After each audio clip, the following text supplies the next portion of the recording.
Really a surprise team, Michigan, all the way from somewhere up there near the Great Lakes. And Maryland Old Boys from the metropolitan Washington, D.C. area. And the Maryland lineup at hooker, they'll have experience, and former Eagle captain Will Brewington wearing number 2. Outstanding forward in this tournament so far, Mark Miller wearing number 3. And the other forward looks to be Brian Gallagher, the cousin of John Gallagher, the famous All Black fullback. And then in the backs, they've got Sean Weston.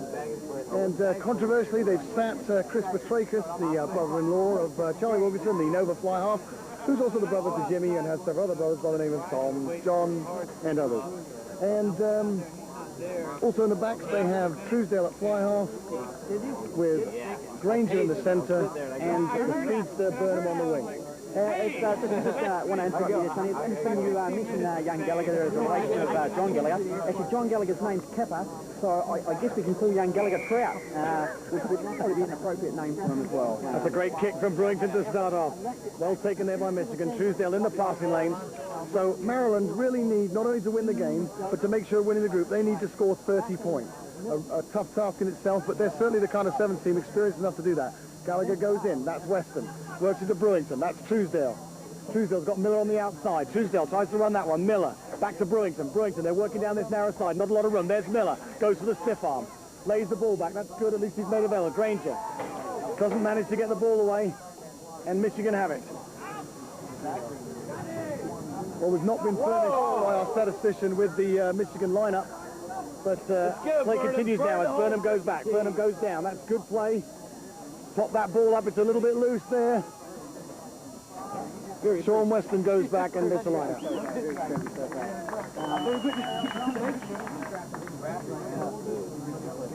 Definitely Miller's had an outstanding tournament thus far. He's really impressed with his general all-round play, as has Gallagher. Both spots doing a ton of work around the field.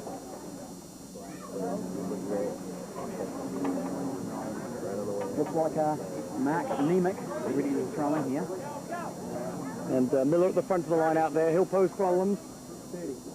That's a good, well taken there by Michigan, but Miller steals it. Could be a knock on. Referee allowed play to continue. That's Truesdale. Granger on the outside. Running hard at the winger. That's good. Oh, my goodness. Oh, my goodness. Granger a gift. So the surprise team of the tournament, Michigan.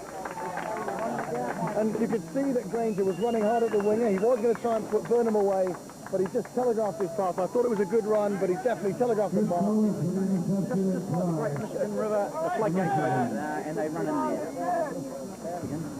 So, a further 2 points, and Michigan take a 7-0 lead. And really, I think the famous Michigan you're referring to, Mark, was the Lake Michigan. Yeah, thanks for that geography test, Tony. I'll be back to you later. Here we go. So Truesdale with the restart, and Maryland now with a lot to do. 7 points down. Nice good kick to Chris Collis. Yep. Oh, Nemec goes in there. That's a little bit high, but not too dangerous. And once again, Michigan scrapping for that loose ball. Miller goes in. They'll get it back. Well, there's the penalty, and my goodness, the referee let that go on a long time. I think he should have blown that up a lot sooner. Gallagher taps right down the middle. He's going in. Yeah, right. And with Brewington's kick to follow, you could basically pencil it in as 7-7. Gallagher has played so well this tournament. I felt the whole crowd go hard then as he made that run. It was a great effort. It's hard to understand, Mark, really how Maryland slipped up against Old Blue, because Gallagher and Miller have been probably the 2 best forwards in the tournament. Outstanding. You know, yourself and the Northern Virginia forwards exception, but yeah, I've definitely been impressed by the forward tackle of Mob. So that kickoff restart there by Michigan. That's Gallagher once again going down. He's dummied again. Has he got the legs this time? No, he's tried to pass it inside. Granger's there. He kicks ahead. Michigan in all kinds of trouble right now. That's picked up by Weston. Fakes inside. He's gone for the corner. Good score. Great try. A lovely little run there by Sean Weston. A dummy inside. Well, Gallagher made the break. Looked inside. The pass bounced off another body. Granger tried to kick ahead, and it was Weston who cleared up the mess, dummied inside and went over in the corner. I really probably thought Trout Gallagher probably could have gone all the way there, Tony. He looked a bit more like a spawning salmon there going upriver, but certainly Weston was the man who put the 5 points on the board. In fact, so far as they've changed figures. They've gone for the more unorthodox drop-kicking style. Well, Andy's had a lot of trouble on the fairways this year, and really his iron game needs a lot more work. by the state of him, Tony, I'd say he's had probably a bit of trouble all life, but never mind. So play continues now with Maryland up by 12 points to 7, thanks to our statistician, Roger Stevens. That's a good start. Miller once again goes up, palms back. Gallagher gathers, Granger's on the outside. Well, he's certainly got pace.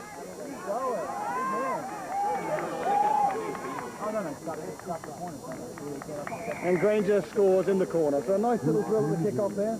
Definitely Mobber looking to do the business. It could have been you. I got it. You were breaking through the guy. I think you'll notice there, a member of the Malcolm X Society, Rob Skalka has joined Malcolm X. He's not long been a Muslim, but good to see Rob here today. And good to see that the hairpiece has covered the majority of the balding patch. He's not sure what his status is on the thing. Fine kick from Truesdale. Yes, he used a 3-wood on that occasion, so obviously, you know, the iron's not strong enough. Went for the 3-wood. He's definitely had enough practice. He was taken there about a minute ago, so it was good to see him knock that one over. So 19-7, Maryland looking for that 30 points they need. It hasn't got to be points differential, so as long as they can get 30 points on the board. And that's a double dribble by Miller. So Michigan now with some possession. They haven't had some for a while. Oh my goodness. The trouble there was young Poloska. They need 30 points to get in. Poloska, the sixth son of a family of 17. So young Poloska got pulverized there for a pulsating Miller. Gallagher on the loose head side here, driving through his man. Ball's loose on the ground. Weston just needs to get it away. He's got Truesdale. Truesdale cuts back inside. A lot of traffic there. Truesdale needs to make it available. Bad pass from Truesdale. This time Michigan. They look to set that up. They need to push it wide. There's all sorts of scrabbling trouble there.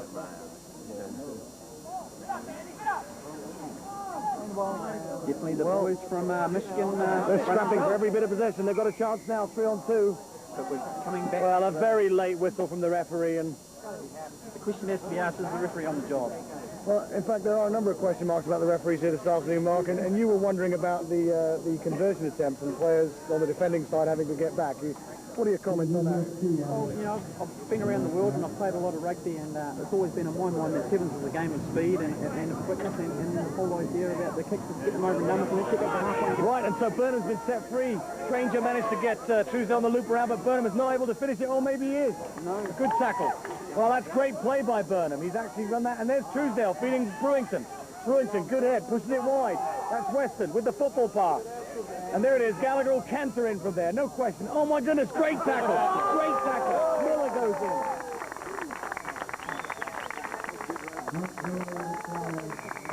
Well, I thought Gallagher would be able to finish that the way he's been playing today, but Miller was right on his shoulder. A fine tackle by Michigan. And Miller must be able to have a Miller beer after that, and especially a nice one, because he's been the cool prop of the tournament the whole day, and a real standout performer. So this competition really holding up. It's Maryland Exiles are to take first place. They need those 30 points and the win. In that case, Old Blues would go through as the second place team. That would set up a semi-final match of Northern Virginia against Old Blues tomorrow. And the Maryland Exiles, the team playing now, would play another team in the club bracket, Milwaukee. I beg your pardon, Milwaukee.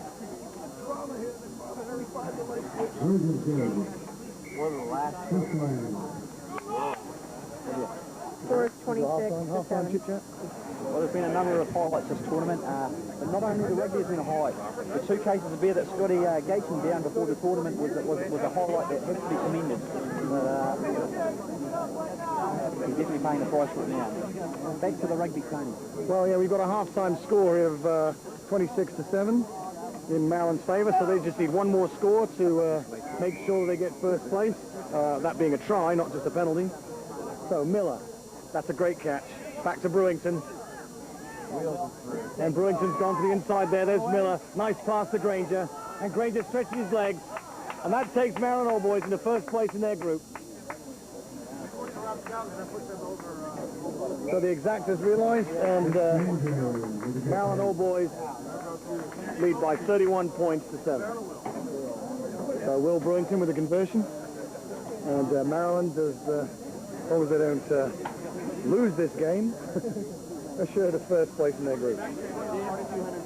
But really, Michigan have been the surprise team of the tournament. Exactly. You know, they can go home happy with what they've achieved and what they've done. They've certainly come out fired up and rattled a few sides as well. So they can take a lot from that. It's their first appearance in the national finals, and they've acquitted themselves very well with 2 wins and 1 loss. And that 1 loss being to a side with such great experience as Maryland. So 33-7. As the wind gets up here at Palo Alto, but really a nice day, beautiful sunshine, and once again it's Miller under the high ball. Back to Granger. Granger's overrun it for Michigan, still fighting for some respect. Oh, nice little cut back there by Posky, and he's going to score.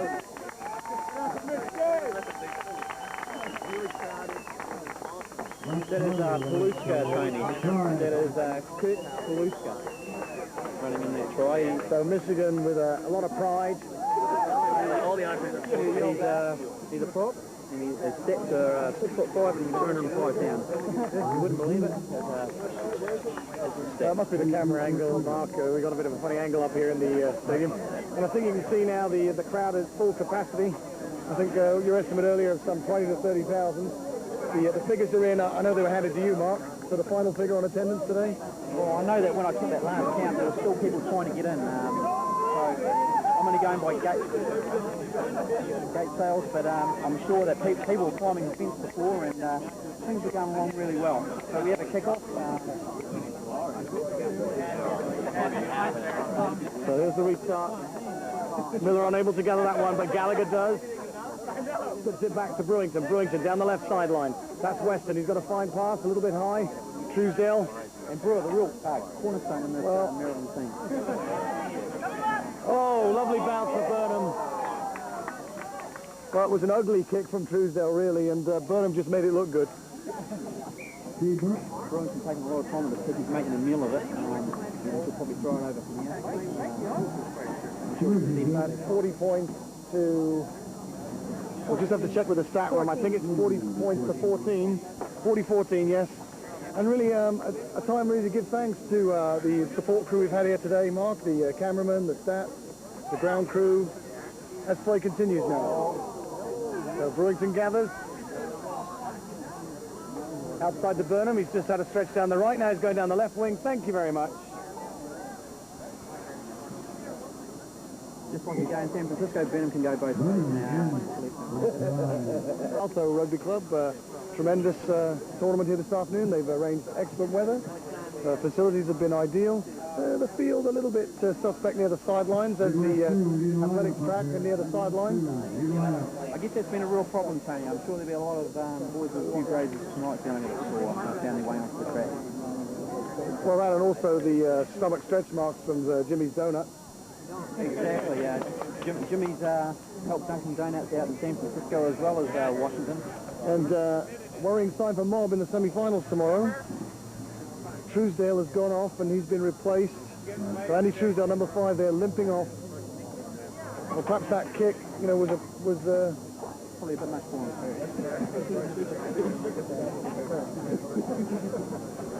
And so young Giddings comes on, but really only for the last dying seconds of this club fight tournament. Of course, we've also had the select sides here, the All-Stars here today, and that's been a absorbing competition. Mentally absorbing, Tony. We've had to absorb so much of it. So 45-14, and Maryland really up to the task of scoring those 30 points. Weren't sure at the start because they went down by 7-0, and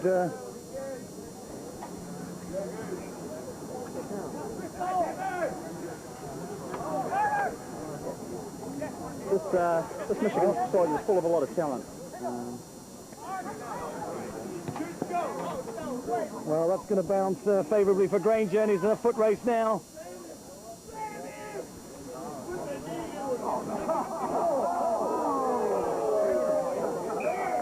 Well, really, there's a bit of trouble there. And I think he's been excused from the game. Well, he certainly doesn't want to get sent off. As I saw that, the referee was very poor on that decision because the player went down on the ground. and was not allowed to get up immediately. He should have penalised the Maryland player for not letting him get up. There's a lot of Well, that's a shame, really, because Exiles are not a dirty side. They're very fair, very clean. I think the referee should definitely have penalised them for not allowing the player who slid down on the ball, and you can see him there with a nasty cut, to get up. Not a difficult law to interpret. A clear case there of really a referee being very indecisive, players not knowing where they stand, and then losing their temper. I think there was no malice on Granger's part at all, apart from the fact that he wasn't allowed up to get on play the ball, and I'm sure it was really accidental. I'm sure no one goes into a game looking to name someone in that way, but it's just part of the game, and sometimes it happens. And really a reminder to youngsters to have full medical coverage. The tabloids, National Enquirer.